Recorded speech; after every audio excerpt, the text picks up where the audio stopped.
Taoiseach, the legislation is imminent to push back phase 4 because of the rise in transmission rate, or the R rate. That will affect rural pubs, as we've heard, but it will also affect sporting events, weddings, family events right across the country.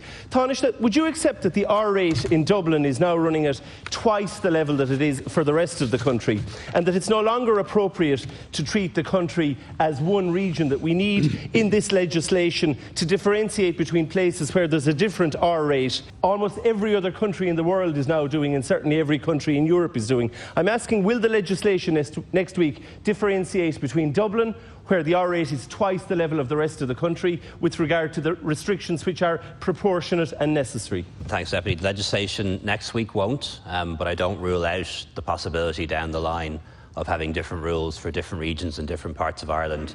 But it isn't straightforward. You know, if we open the pubs in one part of Ireland, you will see people move from one part of Ireland to the other, to the place where the restrictions are less restrictive. So we need to bear that in mind as well. You know, counties in Ireland are not like states in Australia or even Länder in Germany. We're a small country. It's very easy to get around quickly. So if we do have different restrictions in different areas, we need to bear in mind that there may be pull factors which actually bring the virus into the area. So we have to bear that in mind.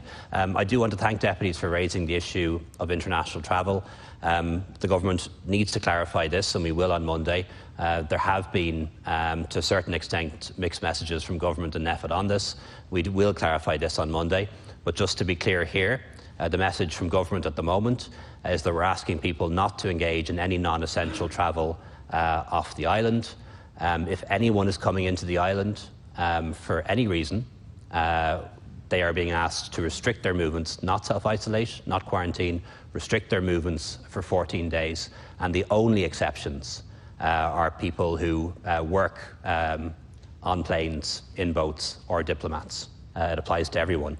We will come up with a list called a green list on Monday, which will be a list of countries with a similar incidence of the virus to us or lower, and the advice, logically, for people travelling to and from those countries will be different.